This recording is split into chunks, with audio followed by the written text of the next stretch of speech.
Welcome to Jesus Bible Study. We're going to be in the book of Psalms, chapter 39, verses 1. Oops, sorry, over here. I said I would take heed to my ways, that I sin not with my tongue. I will keep my mouth with a bridle, while the wicked is before me. And I need to repeat that. I said I would take heed to my ways, that I sin not with my tongue.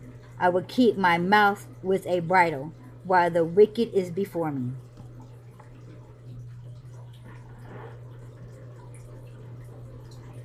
Sometimes we choose to remain silent. That's because we're trying to be wise and not say anything foolish or hurtful. There is very much wisdom in keeping our mouth closed. Throughout the book of Proverbs, it says many, many times that a wise man keeps his mouth shut, but a foolish man speaks. Sometimes we cannot help it. And during certain communications with certain people, we cannot help but open our mouth. Those are the people that Satan puts into your lives purposely to get you stirred up in anger, to stir that something up inside of you. It's also God teaching you to learn how to keep your mouth closed.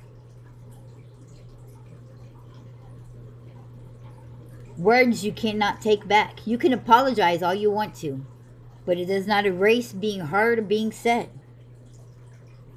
Sometimes we say things that we should not say, things that we do not mean. Things that purposely hurt people, even though we did not actually mean them, just because we was hurt ourselves. We got to be careful, because in doing so, we are not only hurting those people, but we are dishonoring God. And it causes us to sin. But in our silence, God prepares us to speak His truth.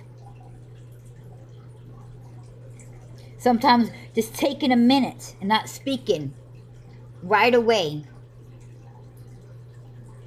it helps us to think a little bit more as the person speaking, so that we just don't be blurting any and everything that comes to mind. That by the time they're all done, if we choose to speak then, that we are speaking wisely.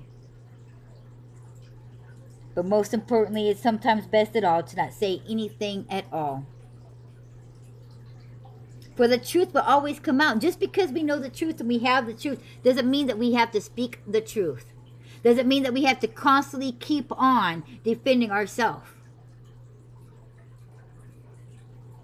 Gossip is one of the main things that people just love to do. And Christians are really bad at gossiping. Even though it's one of the most sin that God talks about a lot throughout the Bible, He asks you to please do not gossip. He doesn't like liars, and He doesn't like people who gossip. And many people fall victim, no matter how close a relationship they have with God, no matter how tight and narrow they are on that walk. When it comes to good tea,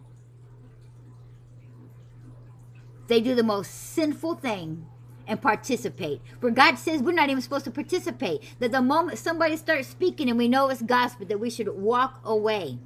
We shouldn't even participate in it. We shouldn't even hear it. We shouldn't even allow it. You're condoning it just by listening. Just because you don't go and repeat it. The fact that you are sitting there listening to somebody put somebody else down makes you part of the gossip. When somebody goes to speak to you and you know that they love to gossip and love to talk about this and that about people and put them down, you should ask you some questions. Ask that person, is this going to do anything to benefit the person? To benefit you? Is it the truth? Can they prove it? Does it glorify God?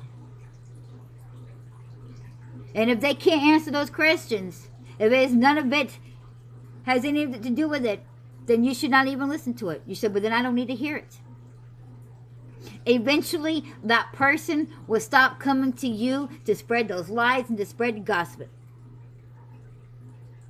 But if somebody feels the need to keep coming to you about all this bull crap, then maybe you should take a close look at yourself. Why does that person feel the need that they can come tell me this stuff? If you're not a person who takes it, maybe they're trying to discredit that person that you know. So that's why they want to spread lies and want to spread gossip. Even if you don't participate in them in a regular conversation. It's so that they can discredit that person in front of you. To make you change your mind and opinion of them. And see, that's another sin that God talks about. Is a reason why gossiping does no good. It does harm. It discredits a person. It makes people change their mind about how they perceive that person. That from that point on, that person is going to prejudge somebody off of by those simple words that you said. When they tend to believe those lies.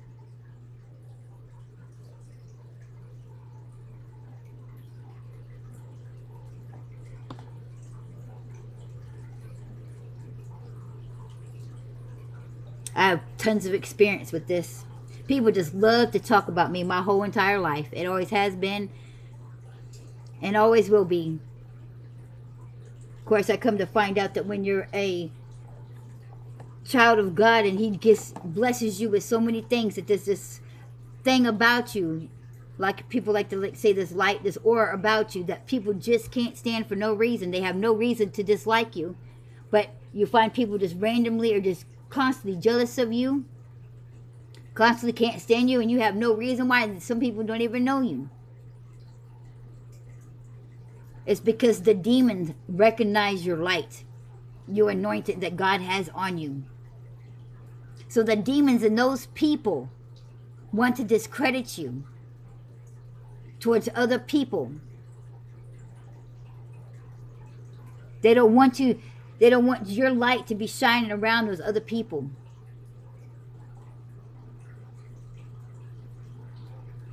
You shouldn't take it to heart. You got to remember that most of those people are acting out of because the demons that is possessing them or is in them or around them. The demons hate you. That if those people was to have those demons removed out of them and out of their lives, they wouldn't act in such a way. They wouldn't speak such things. And there isn't not one friendly demon out there.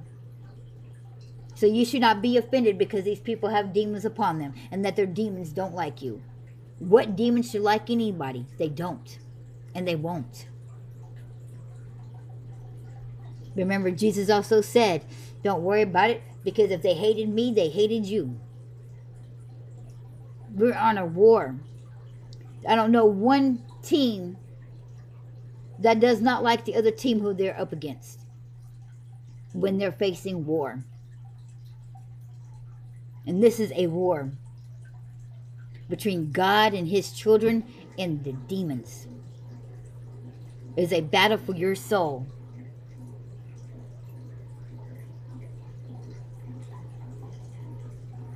These people are coming across you and saying such things to you to get you to step out of your spirit and to walk into your flesh and to act and become as low as they are. To stoop to their level. Now you're going to go ahead and spread the gospel that like they're spreading, and you're going to spread lies about them and stuff. They're trying to get you to be them. But as children of God, we got to make sure we do not stoop to the level. We do not become as they become. It's not tit for tat. It's turn the other cheek. Turn the other cheek again. Speak with love. If you cannot say a kind word about that person, you do not need to speak at all. Because God speaks love, not hate. You should not participate. So it's very wisely just to keep our mouths shut. It's very wisely to tell those people who come up to us to go away. Let it be known that you're not going to condone such behavior and such talk about another person. That you don't want to hear it because it's none of your business. It has nothing to do to you. And so what if they act and do that way to you? That seems like a you problem, not a me problem. Take it up with God. God be with you. We've got to remember that, because that is one of the biggest things that the devil loves to keep going around in this world. And how he bully and uses people is just simply by gossip.